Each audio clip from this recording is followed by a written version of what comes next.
betrayal. I get the scriptures out of John chapter 13 talking about the last night when they shared the Last Supper. The order of events in Jesus' last night on earth went something like this. They ate the supper. Then Jesus got up and washed the feet of all the disciples.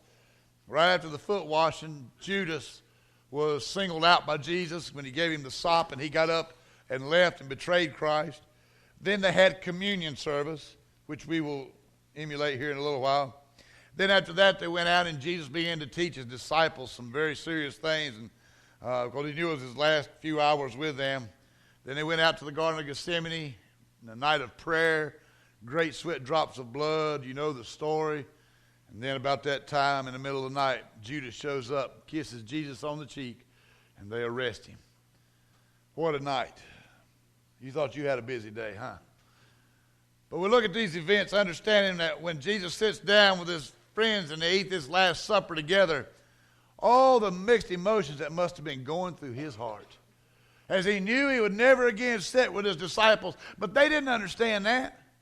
Even when Jesus said, one of you boys is going to betray me, and they thought, well, who could it be? And I'm sure they was thinking, well, that's something maybe is going to happen way on down the road or in the future, but not to us, not now, not tonight, but yes, tonight, gentlemen. And as we study about this, it's interesting to think that Jesus allowed Judas to stay for the foot washing. As a matter of fact, Jesus even washed the feet of Judas, his betrayer. But when they had communion, Jesus refused to have communion until Judas had left. He would not allow Judas or the presence of Satan to be there during the communion part of that supper. And I think it's interesting to note that before we can have communion today, we've got to get our hearts prepared. We've got to be ready to do this with the right spirit, or it's going to bring a lot of judgment down on us. But I want to share with you a couple of thoughts this morning. In times of betrayal, I'm going to share with you three things that I think you will find in the midst of a betrayal when someone turns their back on you. First of all, I want to deal with this. You will find troubled spirits in the midst of betrayal. Verse 21 goes on to say this, when Jesus had thus said, he was troubled in spirit and testified and said, verily, verily, I say unto you that one of you shall betray me. The word troubled in verse 21 is the same word that's used when the disciples saw Jesus walking on the water and they were troubled in spirit. It's the same word in Aramaic that was used when Jesus was heartbroken and cried because Lazarus was in the tomb. It was the same term that's used time and time again in the New Testament to describe a heartbroken condition or a time of traumatic experience. And Jesus right here in verse 21 began to be troubled in his spirit. I don't know about you, but I think about Jesus as always having a firm grip on what's going on. He always is in control of his emotions, but here we see him with a troubled spirit. Let me say this before we go any farther.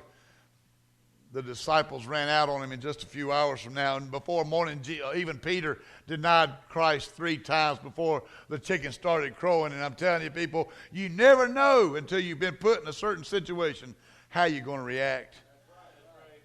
But this, the most painful night of Jesus' life, a night that his dear friends, many considered his brothers, ran out on him and just left him. And there he was with a troubled spirit, knowing what was fixing to happen.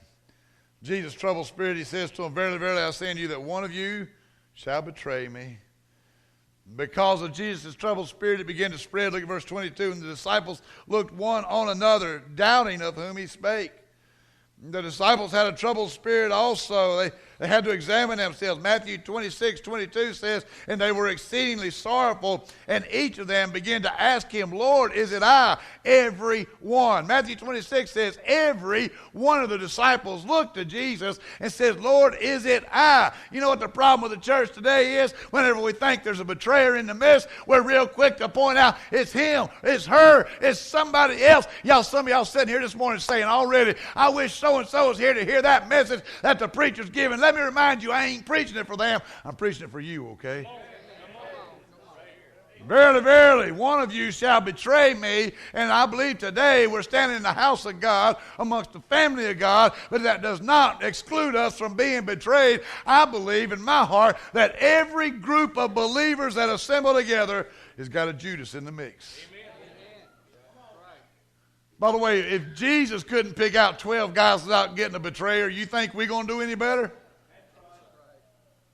Matter of fact, in a crowd this size, there's probably numerous people that have betrayed Jesus. If we're really honest with each other, we'd probably all have to admit that we betrayed Jesus at some time or another. You know, one of the ways you can tell when you're betraying Jesus, you're going to have a troubled spirit. Something just ain't going to feel right in your heart.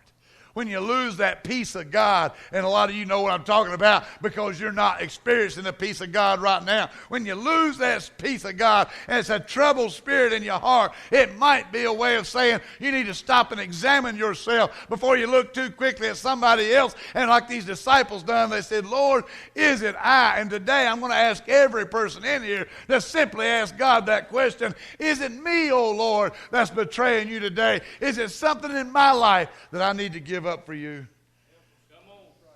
You find a troubled spirit. There's a second thing you're going to find here. You're going to find a tender shepherd.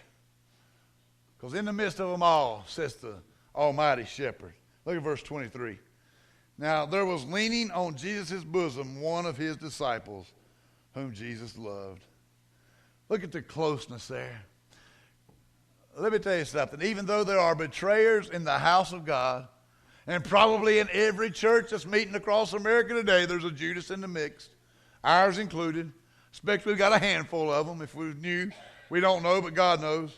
But I want to tell you something. It's a time that you and I can be drawn closer to the shepherd.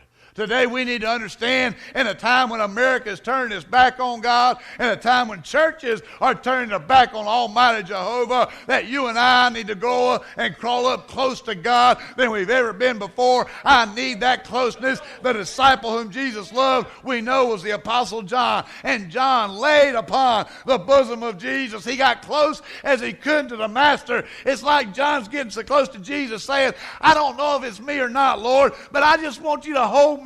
I want you to help me. And today some of us need to come and get on this altar and be honest before God and say, Lord, I don't know if it's me or not, but I need to get close to you today. Don't you need some of that? Not only the closeness of the shepherd, but notice the questions they asked the shepherd. Look at verse 24 and 25. Simon Peter, bless his heart, always quick to open his mouth, ain't he? Simon Peter therefore beckoned unto him, or unto John, that he should ask who it should be of whom he spake. Verse 25, and then lying on Jesus' breast, John saith unto him, Lord, who is it?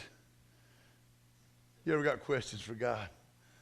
Did anybody here ever say, God, why does it got hurt like this? Why do I have to go to prison? Why do I have to experience divorce? Why do I have to experience death? Why do I have to experience the betrayal? Oh, Peter and John was saying, Lord, who is it? What's going on? I don't understand. And there's going to be times in your life, if you serve God for very long, you're going to be in this situation, and you're going to realize, God, I don't understand why. I don't know who. I don't know what's going on, but I got a troubled spirit, and I need to get closer to my shepherd today. And Peter said to John, ask him, because Peter was probably scared to ask him himself.